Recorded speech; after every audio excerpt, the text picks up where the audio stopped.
Hello and welcome to the Powered by Rock podcast. I'm excited because today we have two incredible guests on our show as part of our Indie Spotlight series, which will be a recurring feature here at the Powered by Rock podcast for season 4. First up, I'll be speaking to the Las Vegas-based rock band SECOS about their music, their live performances, and pretty much anything awesome that they're going to be doing and then what they have coming up. And they're actually just finished wrapping up some recordings, so I'll talk to them about that.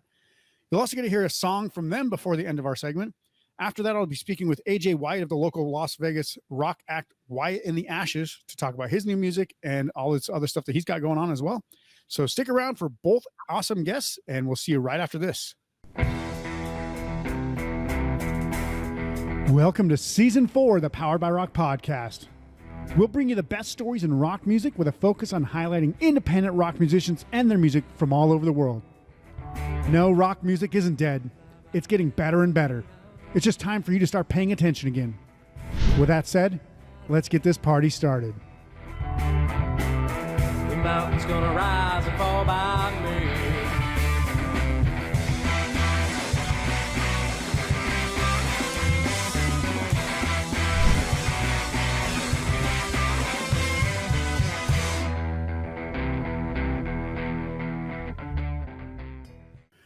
Hey everybody, welcome to the Powered by Rock podcast. It's my pleasure to be speaking with the Vegas rock band SECOS today. SECOS is a 4-piece indie rock band and is one of the most professional sounding bands in town. And they can go from a smooth sound to rocking and jumping around within just a few seconds of each other during their live show. The band released their debut self-titled album last year, and it's chock full of bangers in my opinion. So some of them are, pretty much good for dancing at a club because that's how catchy they are. But then there's also like radio-friendly rock songs on there as well.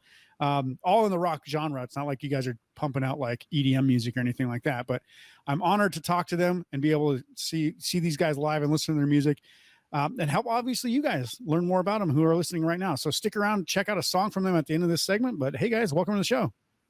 Thank you very much, Isaac. Thank you for having us. Yeah, it's great to have you guys here. So now I've had conversation with you guys off and on over the past year roughly about kind of what you guys' goals and plans and what you're looking to do with SECOS and such. But before we get into what the future holds, can you talk to me about how SECOS actually came to be in the first place? Because I know, David, you were actually kind of doing like a solo act and you were in another band, and probably same for you other guys. You might have been in other bands as well. So kind of talk to me about how this band came together. All right. Well, I mean, I'm the last person that came along to the band. So the band started 2 years ago. It was back in, was it the end of 2020? Yeah. Guys? Yeah, it was towards the end of 2020. They started during COVID lockdown. And obviously, some of the band members had already known each other from previously, which is Jose and Josh over here. They started the band alongside another band member at the time, which was Enrique. And after that, they started recruiting people, and they got Sergio on the bass through Craigslist, and they reached out to me through Facebook. So that's kind of how you're all still alive after a Craigslist ad. Sweet. Yeah. That's very cool. So what was the kind of I guess the bridging of the gap? Like was there like an instant kind of like recognition that you guys kind of all had similar sounds, or did you guys kind of have to merge some sounds to kind of play together? How did that kind of work out? Well, obviously, when you come together for the first time, it's always kind of awkward because everyone comes from like a different background. It's the first time I'm meeting these guys in his dad's garage. it was pretty awkward, like that first day, just going into his dad's garage and just trying to get started. Like, all right, what are we gonna play? But the moment you just pick up your instrument, you start jamming. I think that's where we all noticed that we just clicked. Yeah. So yeah, I mean, we do have similar tastes in music too, so that really helped. Yeah. Very cool. So then speaking of some of these similar tastes in music, I guess my curiosity comes from like, what were some of the influences that you guys had? And obviously we can talk about comparisons to like other bands and stuff. I saw an article that I think mentioned that you guys had a kind of a similar sound to the Strokes, which I didn't even actually kind of pick up on until they mentioned that in the article. And I was like, oh, I could kind of see that. Like, it's definitely got that kind of strum happy, like kind of straightforward kind of rock vibe. But I wouldn't necessarily say it's a sound exactly like the Strokes by any means, because obviously it's I didn't even pick up on it. I freaking love the Strokes. So like the fact that I didn't even notice it shows you that it wasn't like a straightforward kind of comparison. But what were some of the influences that you guys had when you kind of all kind of joined together? Like, did you have common influences, or was there like, hey, I'm over here on jazz and, you know, Josh is over here on just straight punk beats or something?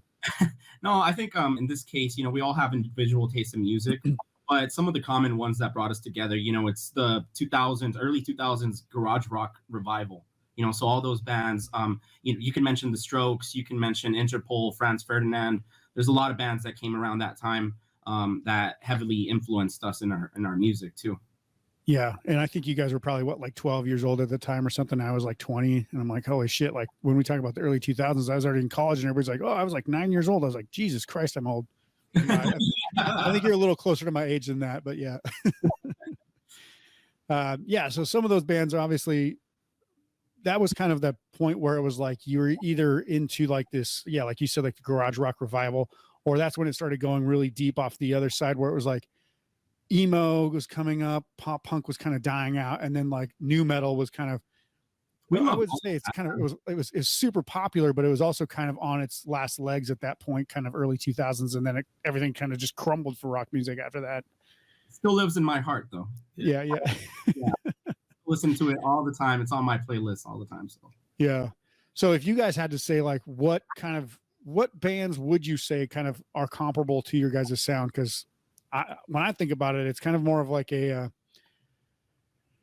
would be like a mashup. I would say like if you could combine, and this is a weird one. I'm not even sure if you guys know who Chris Isaak is, but that's who I always get from your vocal styling, David. There's a bit of Chris Isaak mixed with like I don't even know, like Dave Grohl, maybe. Like if you could combine those two like vocals, and then, you know, throw it over like the straight up rock music, like the Strokes, or like you said, Franz Ferdinand or something like that. But that's like the closest thing I can say to compare you guys, because it's not the standard straightforward rock music that I think people hear on the radio all the time. Yeah, I mean, let's say, you know, Tears for Fears, the Strokes, Interpol had a baby, you know, between those three, and it's probably going to be us, you know, and that baby came from immigrant parents. It's a four-headed baby. It's a four-headed baby. Very cool. So let's talk a little bit about, obviously, your guys' music. So you guys did put out an album last year. It was, like I said, it was chock full of bangers. When you guys play them at shows, my favorite thing about your shows is that you're always yelling "sick ass fools," so SAF at the crowd, and everybody just starts chanting "sick ass fools" back. Awesome. But what was like the experience of actually recording that album, and what was the kind of reception from the fans? Because I know you guys have grown pretty quickly over just the last 18 months, roughly. Yeah, and we're really happy for the growth that we've had. So that first experience doing that album, we actually recorded it here. Prior to that, we were recording in Josh's kitchen, so which is crazy, man, because we went like super DIY with it. We put some mattresses like in the middle of the kitchen, and we just kind of like blocked off the drums and just did our own recordings. You know, we produced the whole thing ourselves. We did the recordings. I personally mixed it. And yeah, it was just it was a crazy experience at the time, doing it just DIY 100%. And whose idea was it to throw in the skits? Man, that was probably me. I tend to be throwing the goofy ideas out like that, and Enrique too, because Enrique was the DJ Roscoe in the album, so we were in there. Me and Jose were singing at some point, so I think we were just all in and doing the skits. And honestly, I drive an older car too, an older vehicle, and like I listen to the radio all the time. So it's radio skits on top of radio skits. You know, it's buy it, sell it type of skits. You know, and you hear that all the time.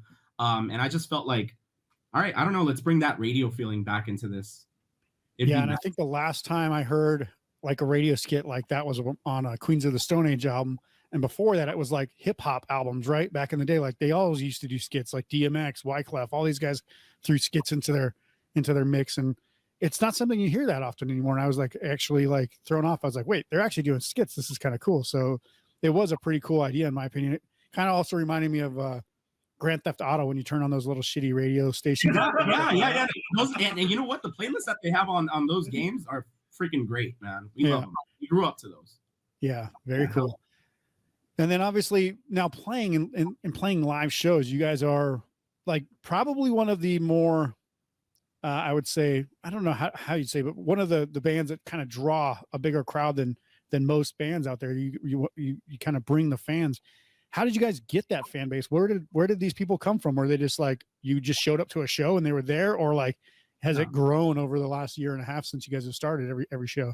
It's grown. It's it's difficult because first you get started and you want your family, you want your friends to be there.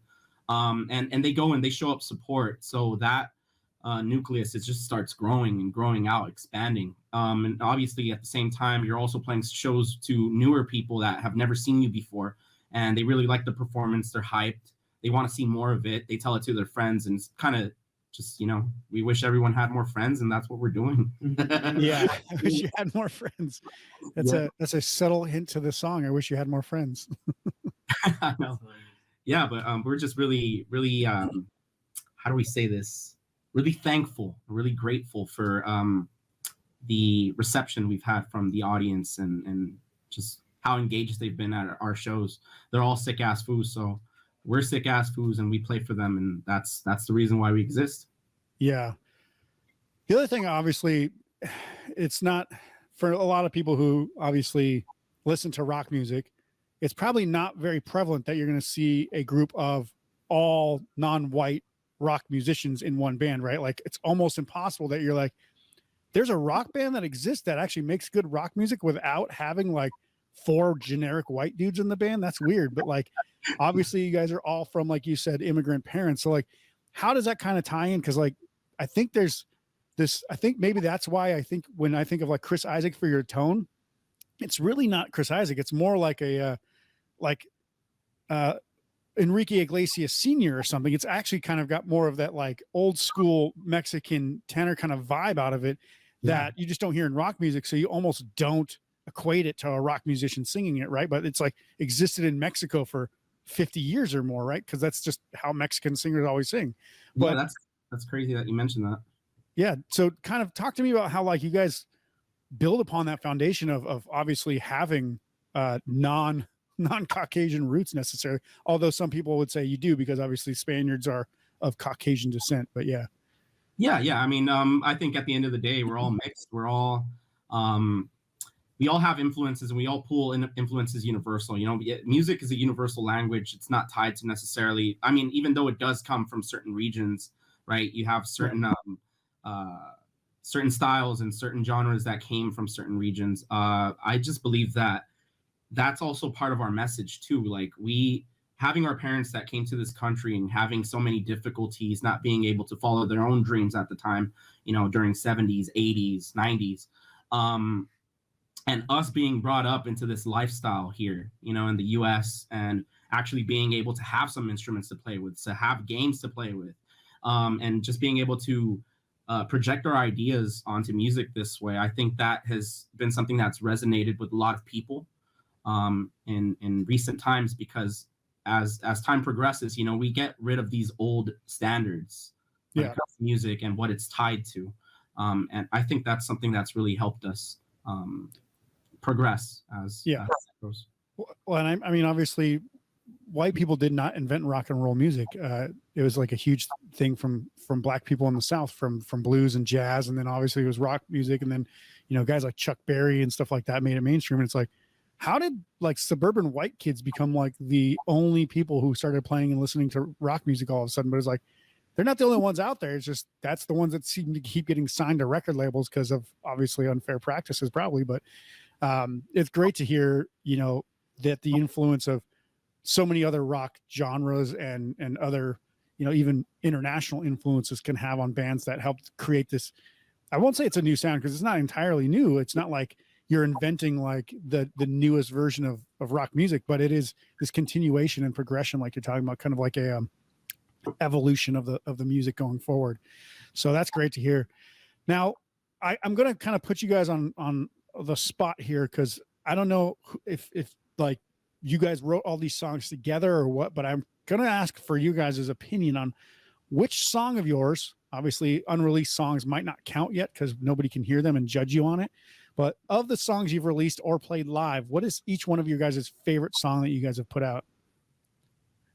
All right, well, let's go start with you. Shit, man. That's a good one. That's a good question. I have my own, but I'll let you guys answer before, and then I'll see if mine matches up. I think mine has to be probably Doomsday Clock. Okay. Serge? I'm gonna go with I Wish You Had More Friends. All right. Choice. Josh? Mine is going to be Monochrome. All right. All right, nice. Well, I have two of them that really resonate with me. One of them is I Wish You Had More Friends because it holds a special place in my heart. And the other one is one of the unreleased ones, which is called Your Body is Communal. Okay. But you'll all be hearing that one soon. Which one's yours? Well, it's really funny because my three favorite are probably the ones that you guys mentioned: Doomsday Clock, I Wish You Had More Friends, and Monochrome. But I had to write one down, and I put Monochrome. I think that one's probably my favorite of all of them. So, and the video for it is pretty cool too. So, I pretty much, I listen to these songs, but then I go and watch the video. I was like, I wonder what they're doing with the video because I hadn't seen the videos until probably about a month ago, and I watched them. I'm like, okay, Doomsday Clock absolutely makes sense. Like that video's rad. And then the Monochrome one, I think, is that the poolside one where you just like kind of did it live. Yeah, well, yeah, that one's actually a live session. Yeah, so yeah, that was actually really cool because I think it was like in like a cell phone format, but I was like, this is actually a pretty cool fucking sound. Like I actually like that video a lot. So. Yeah, we had to practice that song at least like two times before actually recording it. And it's funny because that poolside session, we did perform different songs. We just didn't put them up on YouTube. But there's one song that we performed and we jumped into the pool right after. Nice. So we just dropped the instruments and just jumped in, and that would have been cool to upload. Yeah. Maybe we will. Maybe, hopefully you guys didn't have like your cell phones and wallet in your pocket at the time though. You did. So you could still see like us throwing it out and we just jumped in full clothes. That's funny. So another thing you guys have on the horizon, we'll talk about a little bit more, but obviously you're going to be, now this episode's going to come out after this happens, but you guys are going to be actually at the City of Henderson's Battle of the Bands. You guys are one of the top 5 finalists. You guys released you put 2 submissions in, and as one of the judges for it, which was pretty cool that I got selected for that, I got to see these submissions and I was like, holy shit, like these are like music video quality submissions. I think those are actually 2 potential alternate videos that you could put out and be like still happy that they're there. So I think you guys did a great job. So I know, David, you've actually performed in that Battle of Bands, I think solo before, but talk to me about what this kind of experience is going to mean for you guys. Josh? Well, we've been trying to do this for a while, and we saw the submission pop up online, and going on Google every couple of days we would just try to get an update on, hey, when are submissions, what are the rules, what do we need to do to participate at this contest. And we've done a couple already. We've been out of town and did a Battle of the Bands in California, and we actually won that one. We were super stoked for that. Yeah. Another one that we participated was the submission to go into participate at Life is Beautiful, which we were able to be a part of, and obviously that experience was, I think, one of the most beautiful things we could have experienced. Right, we played at the festival, and then we were able to see Cage the Elephant side stage, and to me it was one of those things where, man, like I'm so motivated and I want to do this for the rest of my life. And what we want to do as a group, we want to continue to grow, do what we need to do so that way we can get to that point. Yeah, and I remember the you guys being on the morning show, the news coverage that you got, and I remember seeing you guys as like, cell phone camera video of you guys standing side stage at Cage the Elephant, like freaking out a little bit and being like, this is fucking awesome. Yeah. I can't imagine, obviously. I think you guys played, was it the Rising Star stage at the Container Park where you played? Yeah, that's what we played. That's a pretty cool place. I mean, that Container Park is awesome anyway, but having 30, 40, 50,000 people within the festival having the chance to come over and check you out, that's always pretty cool. I mean, it's not the main stage where they fit like legitimately like 40,000 people, but it's still right there. Like, I mean, yeah. I wish I was gonna say maybe next year you guys will be playing the main stage as the opener or something. Be like, fuck yeah, let's go. That'd be nice. Like even if it's the 5 o'clock time slot, we're down. Yeah. We're down. And then obviously you guys are kind of seasoned pros at the Battle of the Bands. You guys can just like be like state champs of like every state that you just enter in. You'd be like, hey, we'll be California, Nevada. Next will be like Arizona, and then you start moving east or whatever. Well, see, the thing is with Battle of the Bands, like it's an opportunity to get your music out there, right? Yeah. You know, we don't see these opportunities too often. So when they do come up, you know, we tend to really just weigh in whether we should do it, whether we should not. And we think it's a good opportunity to reach a bigger audience that we haven't reached out before to in Henderson. And, you know, probably it could lead up to something else. And even though, you know, I did participate in the Battle of the Bands 2 years ago, as you mentioned, doing the solo project, I remember at that point, we were still in early stages of SECOS, right, guys? Yeah. We were probably like 3 months in. We were still getting to know each other. Yeah, we were still getting to know each other. We were still jamming, and they came out to support me. So But it's you were cool. like, don't jump on stage because I don't want you dragging me down. No, I'm just kidding. No, not at all, not at all. And shout out to the homies Randy and Ivy that were there helping me with my solo performance as well. But yeah, no, it's we're really excited to go this time around as a full band and you know, show them some SECOS music. Yeah. So where did the idea of coming up with sick ass foos come from anyway? Was this like something you guys started calling each other, or what was this? Yeah, it kind of just The sickest of the foos. Let them speak. we would just always just be like, oh, like this guy would do something cool, and then the other guy would be like, yo, sick ass fool. Sick ass. Yeah. It's like Simon, but it's like sick ass fool. Heck yeah. And then it somehow stuck, and yeah, that's, It also, when, I don't know if you've listened to I Wish You Had More Friends single, but all the way in the end, there's a recording of Sergio just yelling out sick ass foo. And I feel like that's where I kind of got behind, like, okay, you know what, like I could get behind this, you know? Yeah. Yeah, then people started listening to the single when we released it, and then they came out to our shows, and you would just hear someone randomly say "sick ass foos," and I was like, "All right, we'll sing." You know, everyone's saying it now, and we love it. Yeah, and now it's like a group chant, right? Like anytime you can do it, you just throw it in there. Yeah. Gets people hyped up. It's like when anybody plays Las Vegas, they're like, "How's it going, Las Vegas?" And they're like, "Yeah." I'm like, "Oh, that's so stupid." But like, if you actually have your own fan base of like sick ass foos, then you can say it. And it's like, doesn't matter where you are, they're gonna still say it.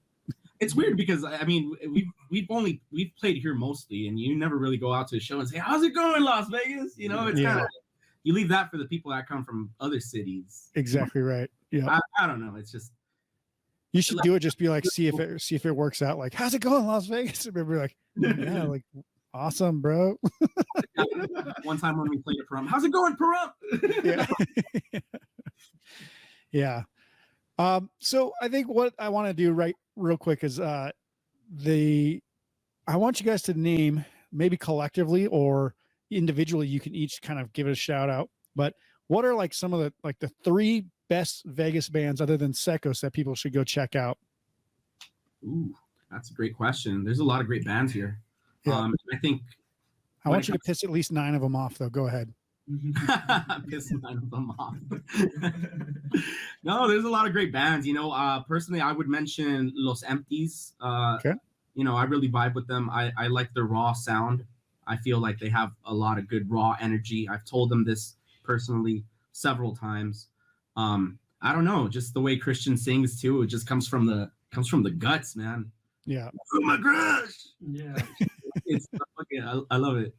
It's cool. Nice. How about you guys? I don't know. For me, I'm a big fan of Sani Bronco. I actually grew up with him right after high school. He played in a different band at that time when I played with a different band, and I've always had a good relationship with him. So, you know, seeing him grow as a musician, like him and me will just have conversations out of the blue. Hey, you know, can I get some insight on this? And he would ask me, hey, what do you think about this? And we would just, you know, just get a couple things from each other. But I love his music, and shout out to the homie. Shout out to the homie. Yeah, and a pretty damn creative rug maker now, from what I've seen. Yeah. I'm gonna get one from him soon. Yeah. What about the other 2 guys? I'm gonna say the Dollheads. Actually, Yeah. The Dollheads.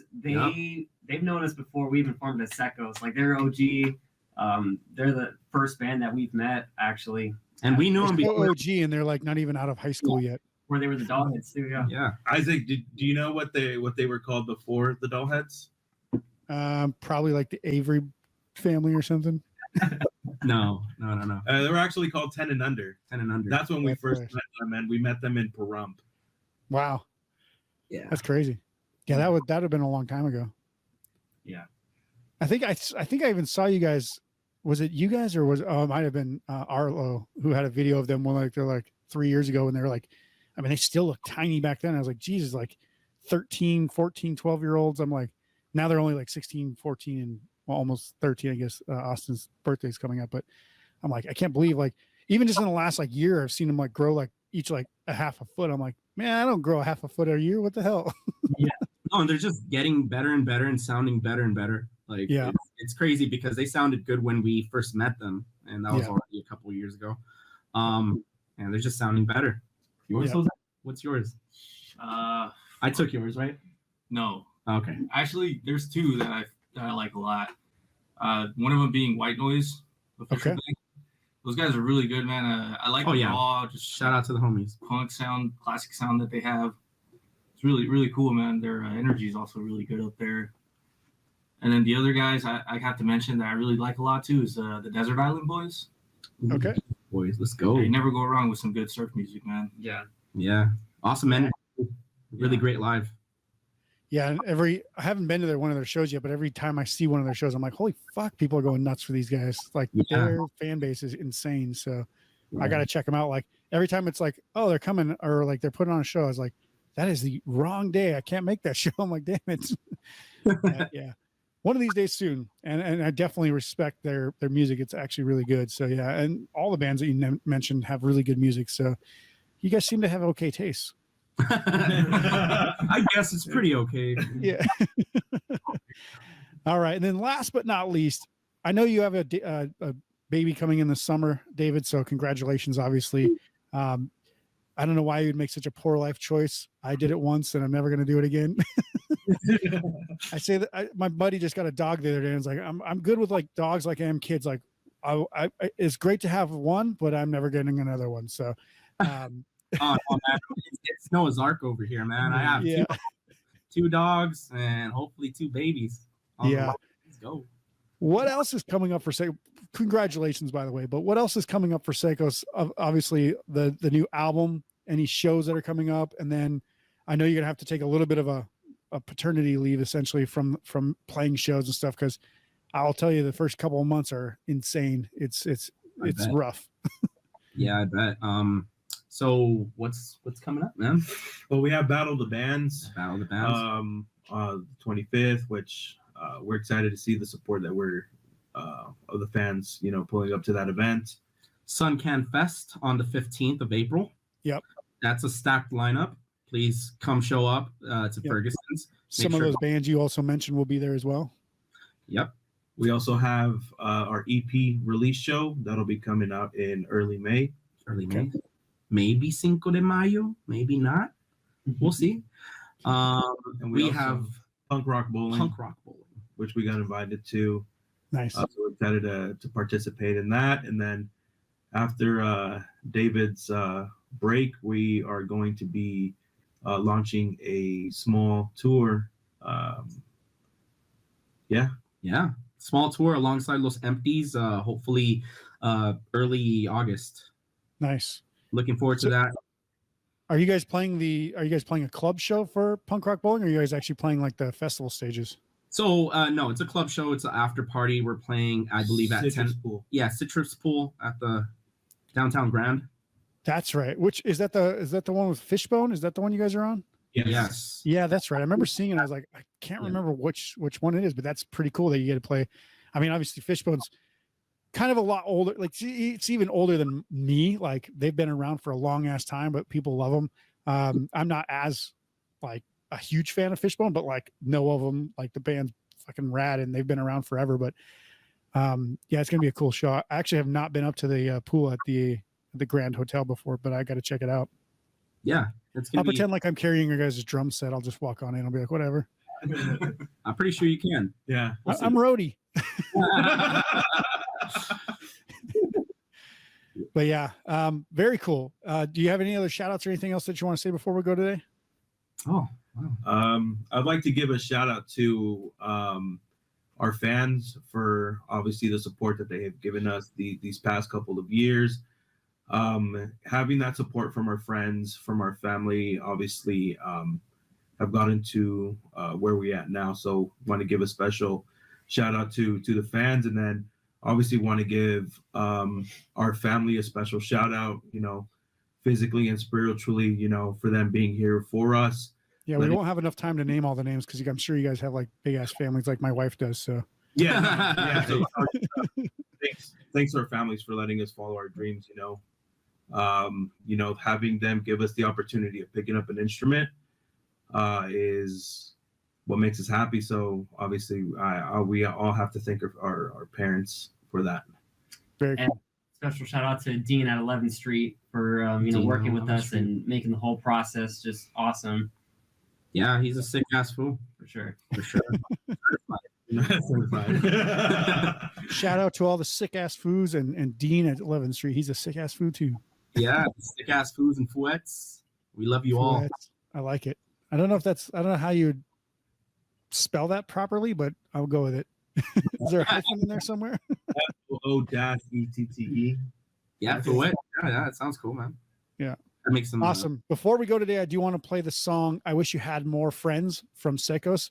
Obviously, there's another segment coming up with AJ Wyatt from Wyatt and the Ashes, but I want to make sure that I have you guys' full consent and permission so that YouTube and Spotify and what other copyright licensing outfits out there want to see some sort of permission. Do I have your guys' full consent to play "I Wish You Had More Friends" right now before we go into the break? We say we do. We do. That's like some sort of curse you're putting on me there. So before we come back after this, we'll see "I Wish You Had More Friends" from SECOS, and I hope you guys enjoy it just as much as I do. And we'll see you guys. And thanks again from SECOS for being here. And go to the show notes below this episode to make sure you check out their social media, their music, all the other stuff that they got going on, and go support them anywhere that you can. If you see a show that they're in, go watch it.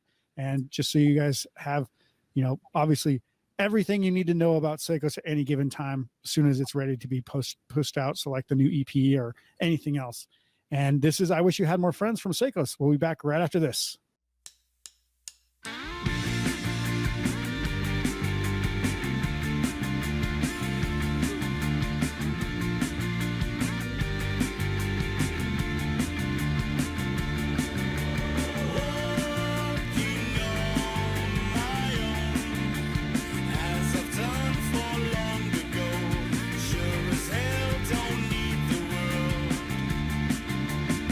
Why don't you try a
Reverend Guitars embodies the idea that every run of scorching lead and every roll of finger-picked twang deserve the same passion and commitment to quality.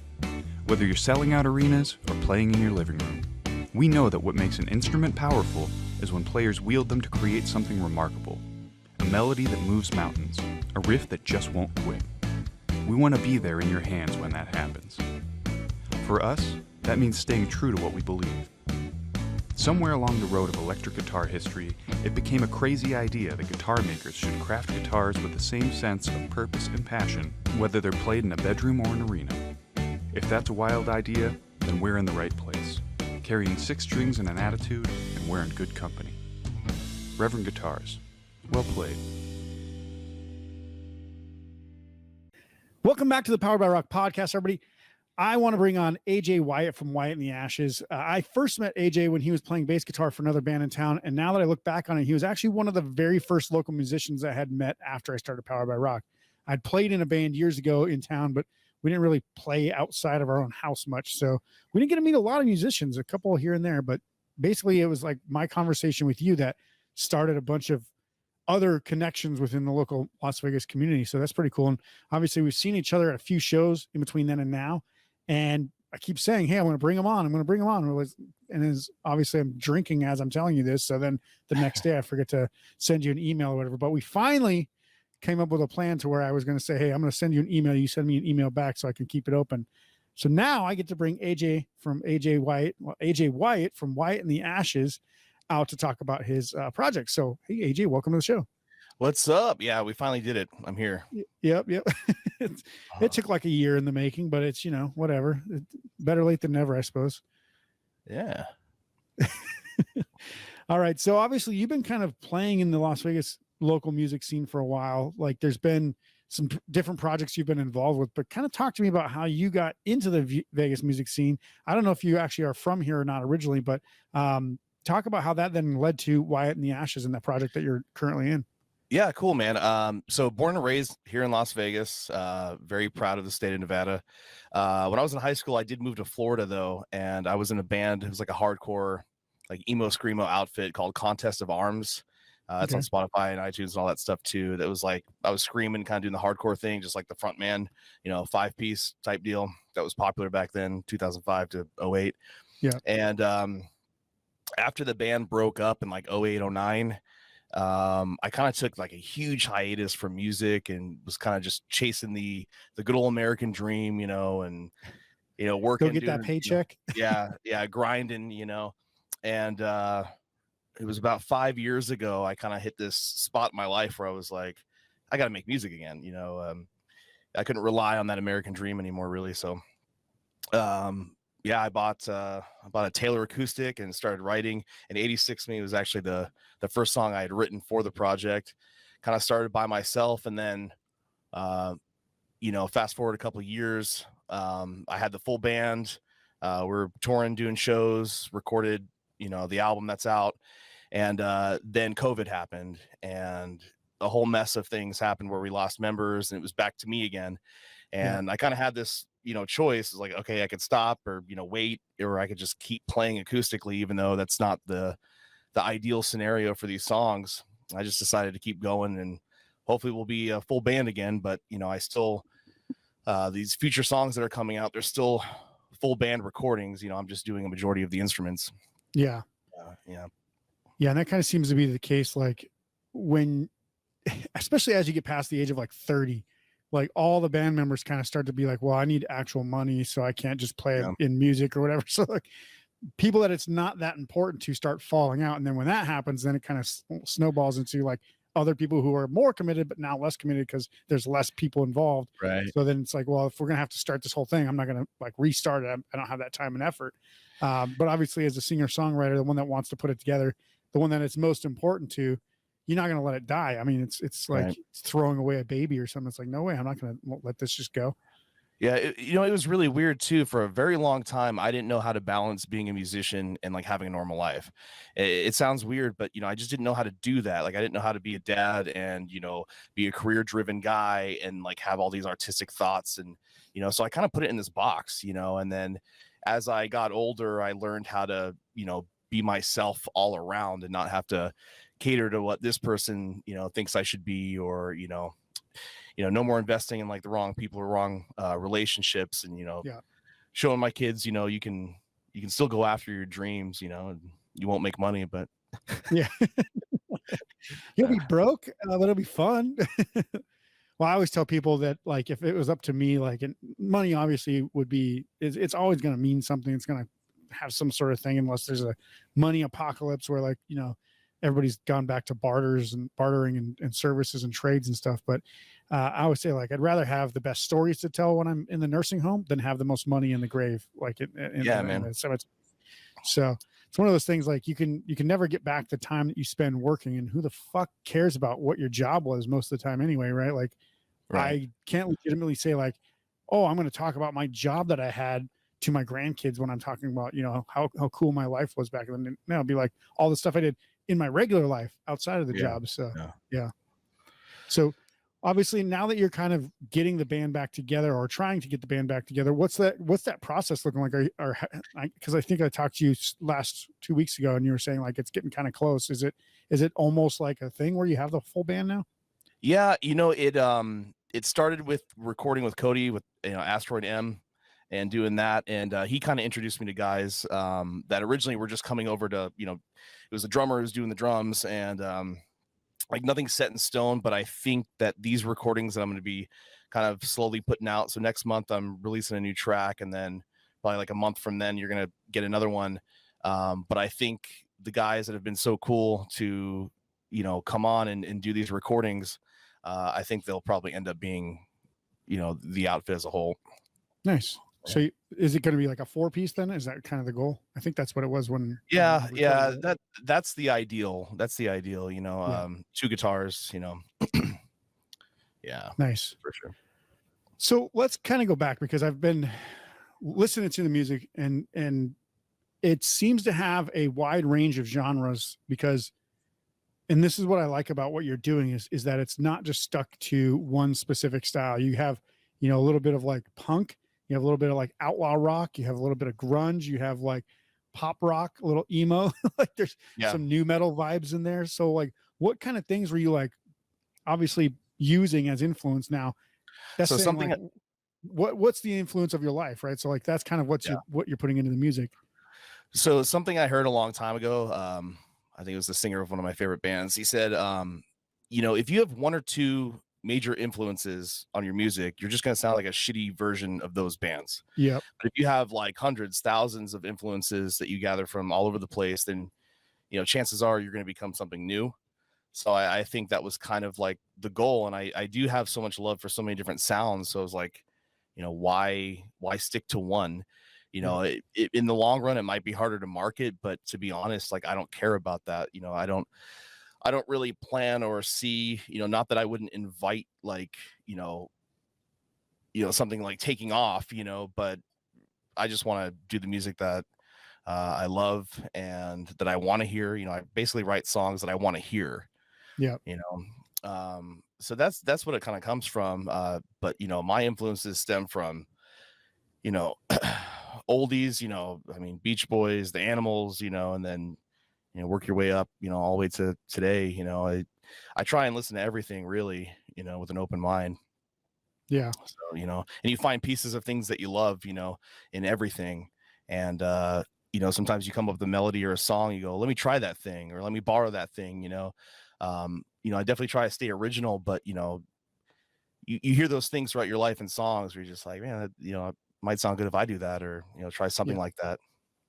Yeah. And it's funny because most musicians won't ever, like, admit to, like, saying they were inspired by a specific song or a specific lyric to go write stuff. But that's a lot of how I write stuff. I'm like, it doesn't really matter what genre I'm listening to at the time.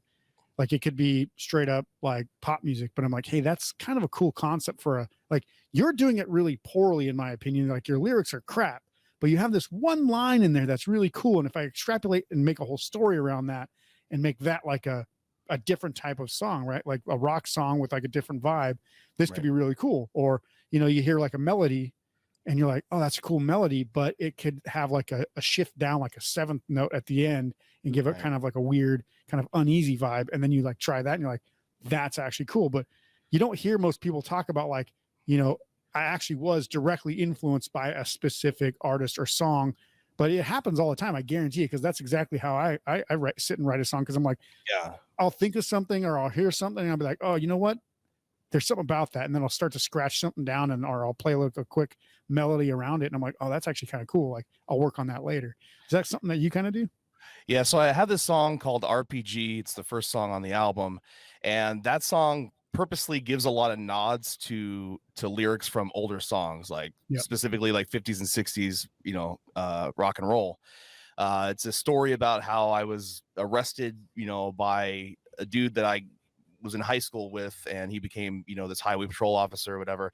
But you know, I use 12th Street and Vine as like a reference point of where I got arrested, but that's from, you know, Kansas City, you know, 12th Street and Vine. Yeah. You know, so I kind of, you know, borrowed that, you know, on purpose, you know, to kind of give a nod to, I love that song.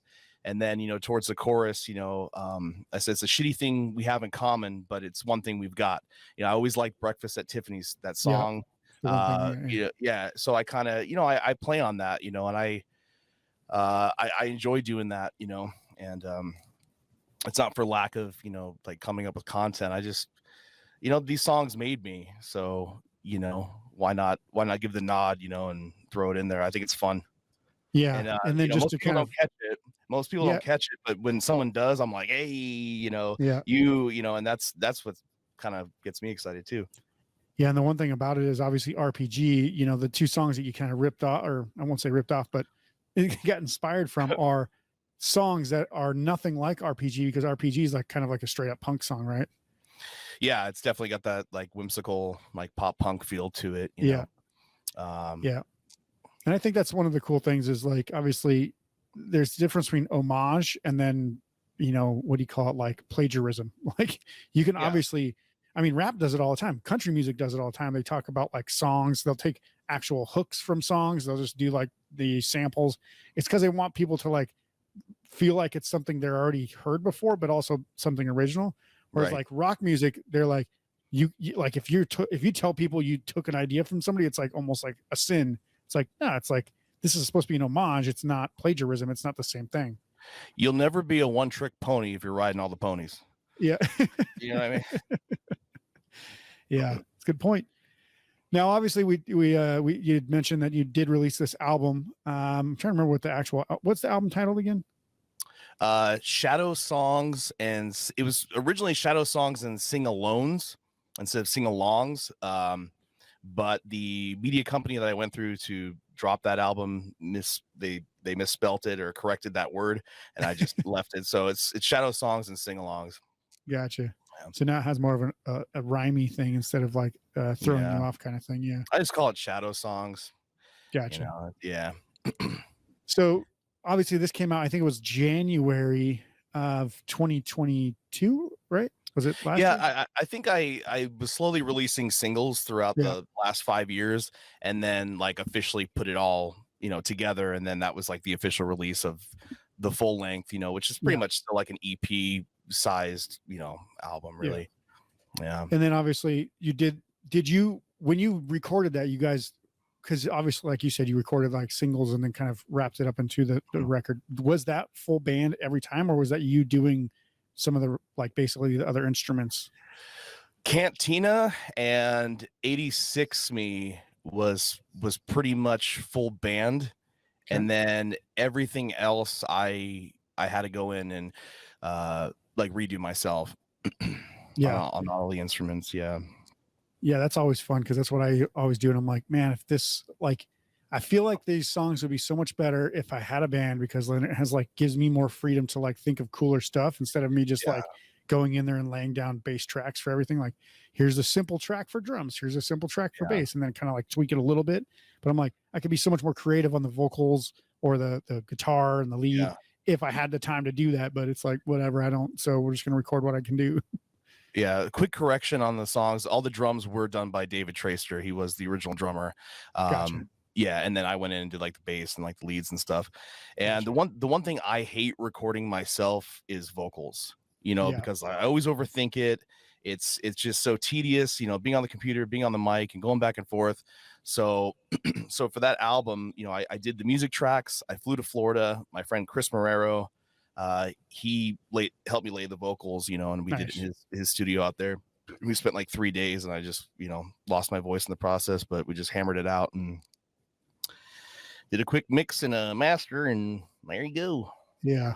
And that's one of the things is like, you do get some of those songs where they're kind of like the scream. It's not quite the screamo phase type, like yelling, but you definitely do get that kind of like controlled yell in some of those songs. Yeah. And then at the end of the song, or at the end of the album, I think there's a couple of like pretty laid back acoustic, like almost campfire type songs that, you know, are on there as well. And I find that kind of refreshing, because it's like most bands like to have like 10 of the same sounding songs, as opposed to, you know, let's throw an acoustic song in here just to break things up or whatever, or let's have an actual ending song. Like most bands just like, I remember I wrote a review just this year of like, if you heard any one of these songs on their own, you'd be like, man, this freaking band is fire. But then you hear the whole album and you're like, it's 10 songs in a row that sound almost identical. Yeah. And 7 of them start with almost a very similar guitar intro. Yeah. I'm like, what the fuck are you guys doing? Like did you not listen to this album yourself and go, oh, that's like the 3rd time in a row we did a guitar intro? Like, couldn't you have thought to mix it up a little bit?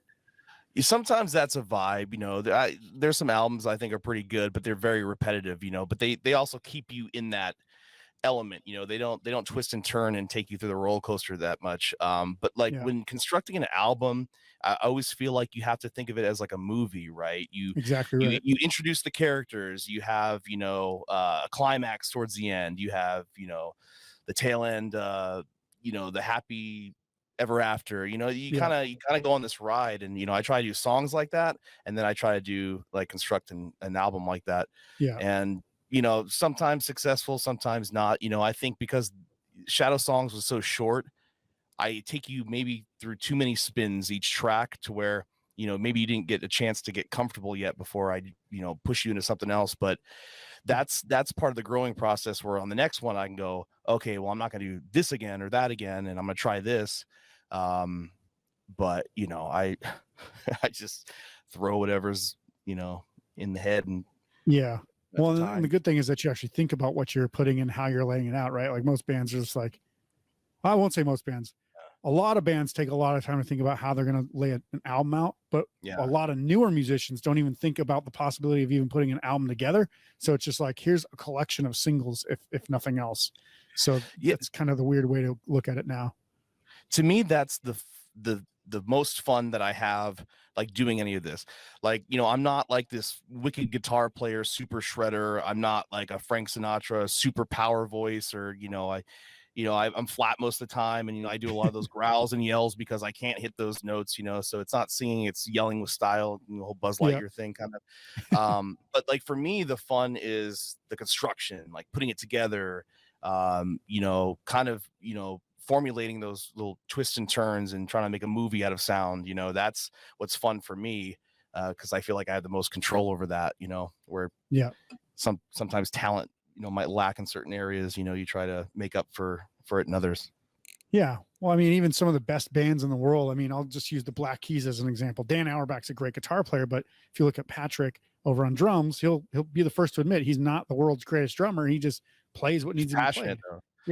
He does it well for what they're doing. It's like, you don't have to be talented as long as you do what the songs ask that you do. And as long as that works together, then what you've done is you created something that no one else in the history of the world has thought to do, essentially. And it's like, that's why it's so powerful. It's like, it's a unique flair that you have, or this emotion that you put behind it, or whatever it is. It's that little TLC that you give it that's different from everybody else. And anybody else can try to copy it. Sure. It's not like the hardest thing in the world to play necessarily, but at the same time, it's not going to sound the same. It's not going to be the same. It's not going to be the same experience. So I agree. Like, I think there's a lot of, I guess, refreshing. I don't know how you want to say it. It's like breathing fresh air out of something that like could just be otherwise completely dead. You know what I mean? Right. Yeah. Passion over talent any day. Right. Yeah. You know, I went to high school with these guys. There's classic guitar players, you know, and they're so good, mathematical, and, you know, they can do all this crazy shit, you know, at a very young age. But, you know, I wouldn't want to watch them on stage. Yeah. They I weren't say the anything same to thing all get the time. excited about, I'm like, yeah, sure, math rock and all this stuff is cool, like for like a certain period of time, but I can't sit here for 45 minutes and watch this whole thing without Yeah. something going on.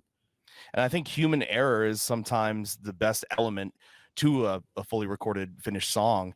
It's not so robotic. There's these little flares and these little sounds and these things that sometimes the artist can't recreate. Yeah. You think of the Rolling Stones and Queen and some of these like iconic guitar parts. A lot of it, I've Satisfaction. Rolling Stones talk about how they can never recreate the studio version live. It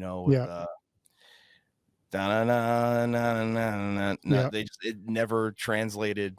But that's the beauty of it. It's like, let the chips fall where they may sometimes. Yeah, and I feel like if it sounds the same live as it does on a recording, then why the fuck are you going to play it live anyway? Like, just tell people to go get the album. Like, there's got to be something different about the performance that's encouraging to come check out, right? Like, that's why you want to go see a band live. Yeah. And although, I'm really looking forward to being a full band again and really translating the songs live, how they were, written and recorded in studio.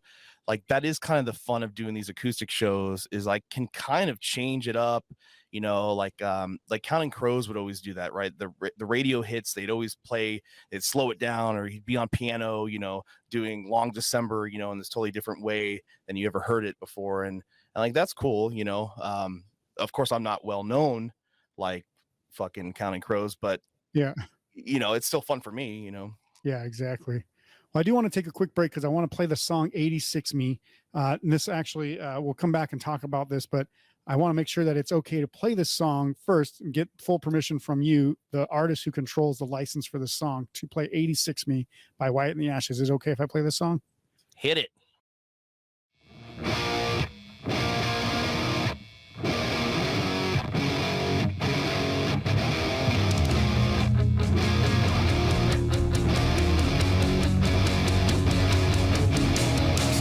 2 a.m. up in North Dakota, negative 30 degrees. Can't feel my hands, get light as a cigarette. Thinking about you, you're thinking about me. 12 a.m. you're back home in Vegas, shit faced with all of your friends.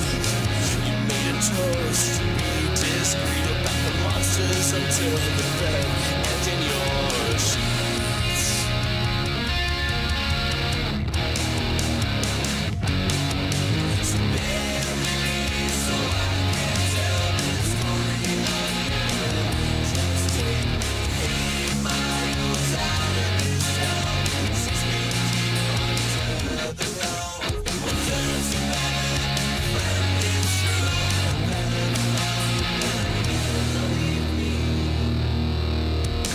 Locked in the tower, she's a deceptive princess, a red flag and Hollis jeans.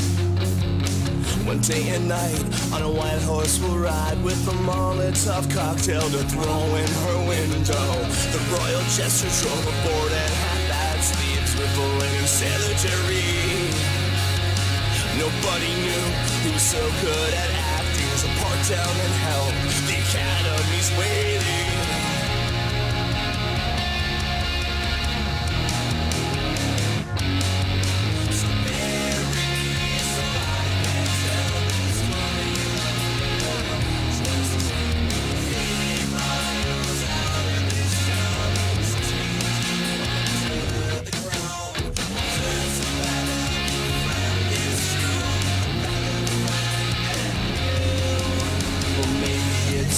Insecure and jealous.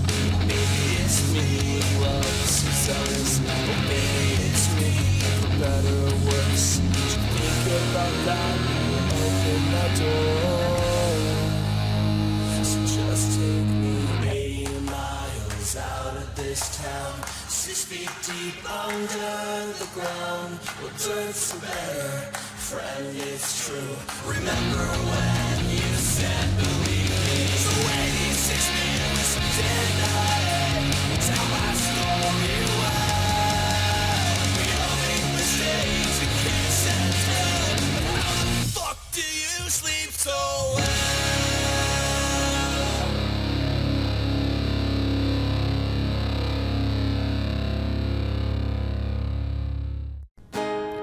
Running your own music career is incredibly difficult.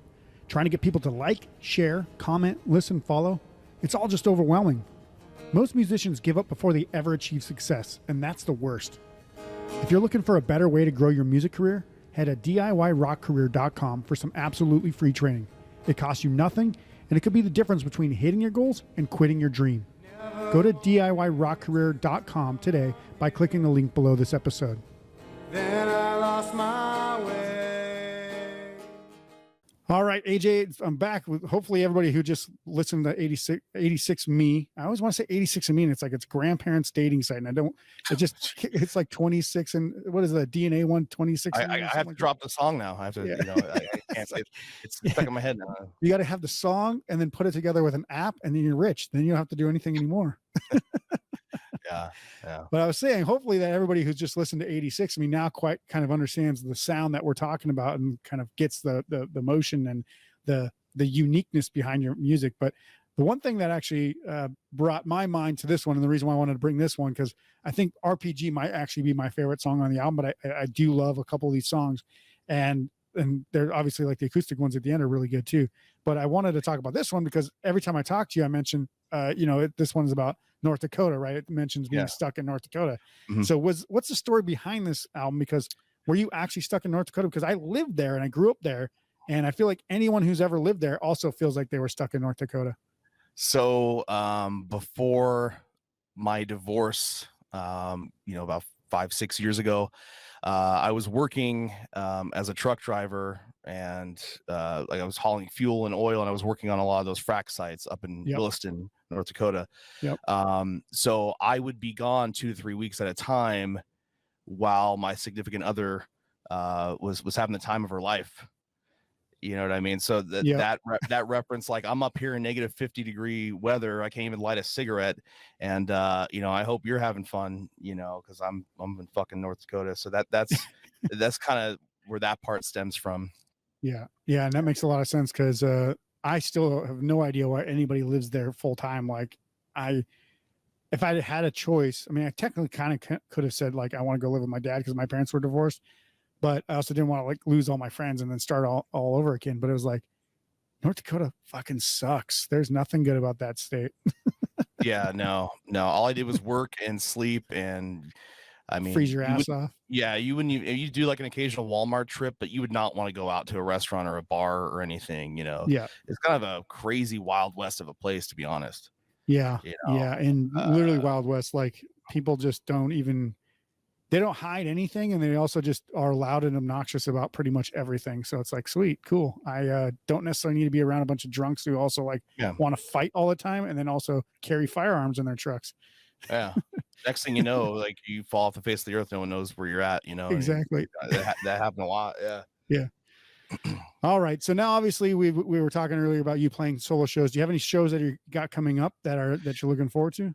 Yeah. So the 29th, I just found out I'm at Chiba Hut on the 29th, and then the 30th I'm doing, I think it's called the Horse Trailer Hideout. Yeah. So it's my first time playing there. That'll be fun, and that's with Trash Animals. Okay. So they're kind of like they took some time, I guess, to reinvent and recreate, and that's kind of their display, their first big display in a while, to the world there. So I'm opening up that show as well. So 29th and 30th coming up, as far as I know. And then the new single Crazy Pills that I recorded with Asteroid M Records will be out next month sometime. I don't have an exact date on that, but it's cooking. It's almost done. Nice.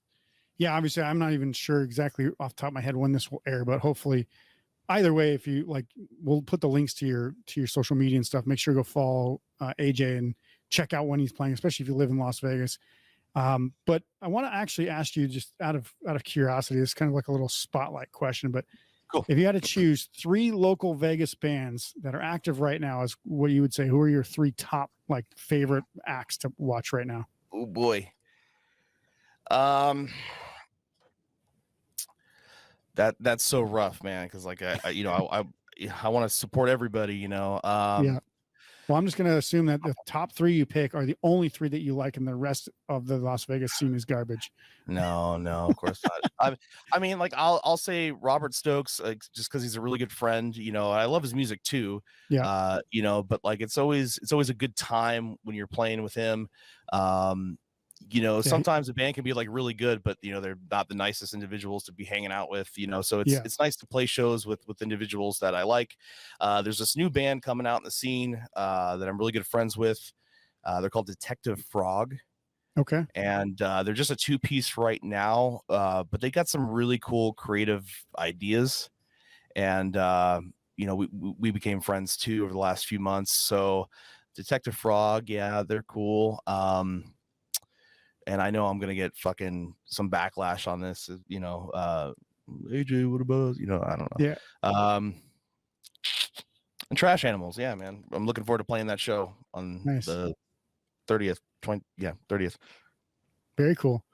So yeah, I know that you obviously support a bunch of other bands. You've even played in another band, at least one other band in town. So I just, for lack of having to name everybody off the top of your head, say like pick 3, especially like the 3 that you named aren't necessarily like the most well-known necessarily either in the Vegas scene. So it helps to kind of spotlight them as well. So that's pretty cool.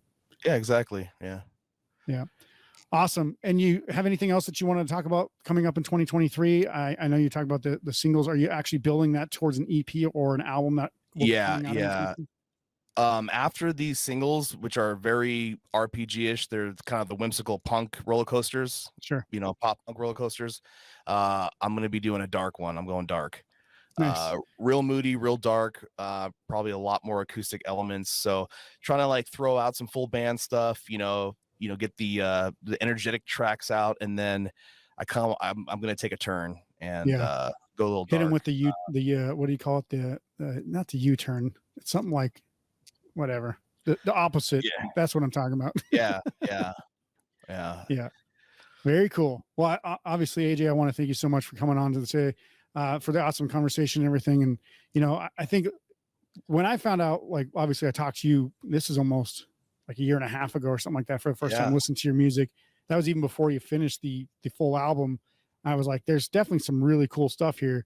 And then the thing is that there's so much uniqueness that even if you don't like one song necessarily, you might like 2 or 3 or 5 of the songs that are there, right? Like, because everybody's going to have their own taste, but it's like, you're not giving them just one flavor. You're saying, here's like 10 flavors. You can pick and choose which ones you like. So that's one thing I really enjoyed about the album. And I think if you guys haven't heard it, which most of you probably haven't, but hopefully you guys will actually take the time to check out at least 2 songs on the album and then give it a chance, because there's a little bit for everybody in there, I think. And so I do want to say, make sure to go check out the show notes below this episode to check out AJ Wyatt's music. So it's Wyatt in the Ashes. Yep. At Wyatt in the Ashes on all social medias. Yep. And then all social media, we'll get the links down there. And then obviously remember, guys, the Powered by Rock podcast is powered by our listeners. If you want to show us some support, that's a tongue twister every time. Show us some support. That is way too many S's. I got to change that around. But if you would like to show us some support, please be sure to subscribe and share the podcast on social media. If you're listening only to this podcast and you'd like to go check out the full video interview, we have that up on our YouTube and Spotify channels now as well. Also, if you like reading, which sometimes I do, I like to write. So if you want to check out some of our awesome content or shop or our merch or our gear, go to poweredbyrock.com to see what's good there. And that's our show for today. I'll see you soon for the next episode. Until then, rock on.